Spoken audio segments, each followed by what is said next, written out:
അനുമോൾ അതെ, കണ്ടോളൂ, ഇത് നിങ്ങൾക്കുള്ളതാട്ടോ.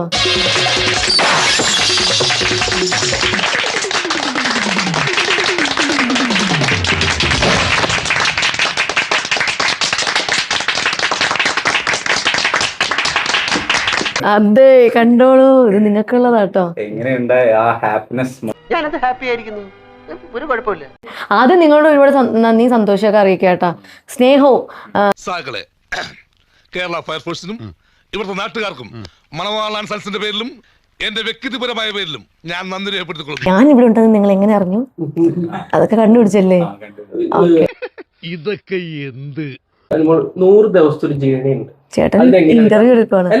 ആവശ്യമില്ലാത്ത ചോദ്യങ്ങൾ ചോദിക്കരുത്. ഒരുപാട് കോൾസ് ഒക്കെ വരുന്നുണ്ട് വീട്ടില്. എല്ലാരും വിളിച്ചു. വീട്ടില് ബാംഗ്ലൂർ എന്നിട്ടും ഫോൺ നോക്കിയപ്പോഴാണ് 10 മിസ് കോൾ. അച്ഛന്റെ ഫ്രണ്ട്സ് ഒക്കെ വിളിച്ചുകൊണ്ടിരിക്കുകയായിരുന്നു, പിന്നെ റിലേറ്റീവ്സ് ഒക്കെ വിളിച്ചുകൊണ്ടിരിക്കുകയായിരുന്നു. അപ്പൊ അവിടുത്തെ സംസാരിക്കുകയായിരുന്നു. വിളിക്കാത്തവരും വിളിച്ചുകൊണ്ടിരിക്കുകയായിരുന്നു എന്നെ.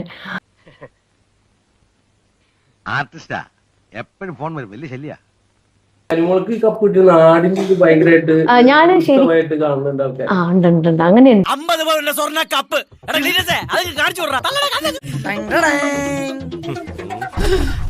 സോഷ്യൽ മീഡിയയിൽ മൊത്തം അനുവിന്റെ വീട്, അനുവിന്റെ നാട്, അനുവിന്റെ വിജയം, അച്ഛൻ, അമ്മ, ഇവിടുത്തെ എങ്ങനെ നോക്കിക്കാവുന്നു? എന്റെ തല എന്റെ ഫുൾ ഫിഗർ, എന്റെ തല എന്റെ ഫുൾ ഫിഗർ, അങ്ങനെ അങ്ങനെ അങ്ങനെ. ലാലന്റെ കപ്പ് മേടിച്ചപ്പോഴുള്ള ആ ഒരു മൊമെന്റ് എങ്ങനെ? ഞാൻ പറഞ്ഞ ഒരു ഓസ്കാർ തരുന്ന പോലെ തോന്നി എനിക്ക് ശരിക്കും. മികച്ച നടനുള്ള അവാർഡ്. അയ്യോ, അതൊന്നും വേണ്ട. എണീച്ച് പോടാ, എണീച്ച്. ലാലേട്ടൻ ആ ഇലക്ഷന്റെ ആ വോട്ടിംഗ് സ്റ്റോപ്പ് ചെയ്തിട്ട് അനുവിന് വേണ്ടി ലാലേട്ടൻ തന്നെയാണ് കൈപൊക്കിയിട്ട് ലാലേട്ടൻ റൈറ്റ് സൈഡിലാണല്ലോ എപ്പോഴും വിന്നർ നിൽക്കുന്നത്. അപ്പൊ എനിക്കറിയാം ഞാൻ ചിലപ്പോ സെക്കൻഡ് പൊസിഷനിലാണ്. ലാലേട്ടന്റെ അടുത്ത് ഫോട്ടോ എടുക്കാൻ പറ്റാത്തൊരു അത് ഞാൻ പിന്നെ പറയാം. എല്ലാം കൂടെ ഇനിയിപ്പോ അപ്പൊ തൽക്കാലം ഇത്രയും മതി. വരട്ടെ. ഞാൻ പോകുന്നു. Bye bye.